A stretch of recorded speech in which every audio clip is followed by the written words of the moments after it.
Well, hello to all of my methodical researchers out there. Today we're going to talk about the exciting topic of statutory publication. This mostly falls into the category of stuff that I don't think you'll use that often, but which will be conceptually useful, so you at least need to be aware of, so I'm going to keep this as brief as I possibly can. Now, as far as the codified law, we've mostly focused on the statutory code. In our discussion, we focus particularly on how it is organized by subject, which ends up being very helpful to our research because it lets us use context and adjacency to gain more understanding and to find additional relevant law. However, the statutory code, of course, does not start out this way. The legislature does not necessarily enact laws that are perfectly limited somehow to one subject or organized in a fashion that is congenial to research. Instead, after passage, the messy law that is enacted goes on a magical journey. So, upon being passed by the legislature and signed by the executive, the law becomes what we refer to as a public law. We can find it as a slip law, which just means that it's not compiled with other laws quite yet, and we'll find it on the legislature's website.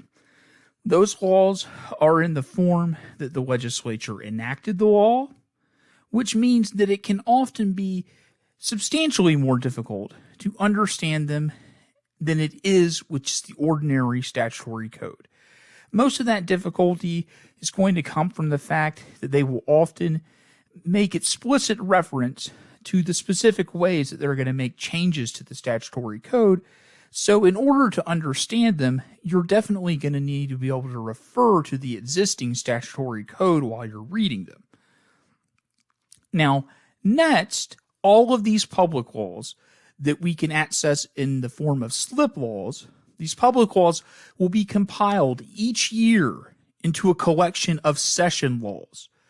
And these are really in the same exact format as the public laws, but they're collected in chronological order. And this format, these session laws, gives us a new citation, a preferred citation for the law, the citation that you're actually going to want to use until it is placed formally into the statutory code.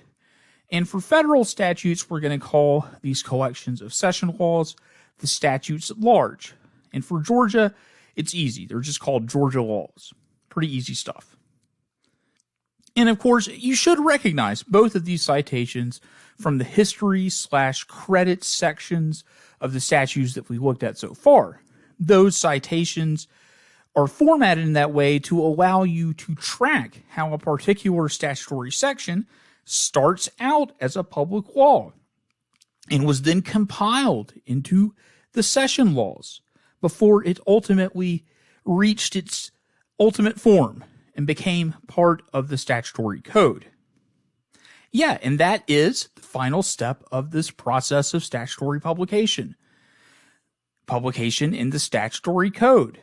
The editors of the code will take those session laws that were once the public laws. They'll take the session laws and they'll organize them by subject, and they'll integrate them into the rest of the statutory code, into that form, because it's organized topically that is so much easier for us to read and easier for us to use.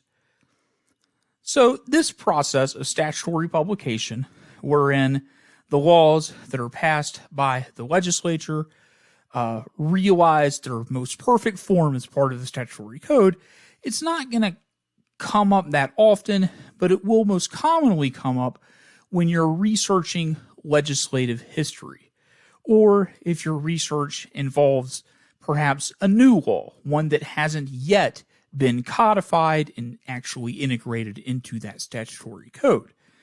However, there are a couple of other important ways that this knowledge, these concepts that we have in our arsenal now, can actually come in pretty handy. First, for some laws, it is really common to refer to the law itself by the name and the numbering that's associated with the session law. If you're unfamiliar with the session law, this can have the effect of making things pretty confusing. But if you know that it is in the session laws, that clears things up really quickly. So yeah, if you see a citation to a certain section of the FTC Act or the SEC Act, and that numbering doesn't match up with the code that you're looking at all, you can rest assured that they are using the numbering of the session law. To make things even more confusing, you'll usually also need to include some type of cite to that statutory code, which means that you'll need to work out the correspondence of the sections across these different formats. Second, it's helpful conceptually to know about this process of statutory publication because it will help you to understand how different parts of the same law can appear in just totally different parts of the statutory code. So for a huge major law that spans several topics and areas, we might see that parts of that law end up in just vastly different areas of the code, since we know that the statutory code is organized by subject and the law has multiple subjects. The Affordable Care Act that we're looking at here on this slide is a really good example of this. You'll find both of these in the same session law. Both of these sections that I have on the slide here are in the same session law. They're both part of the Affordable Care Act. However, the first one that we see, the section related to the essential health benefits, that is more related to public health. So it's in that title of the U.S. Code.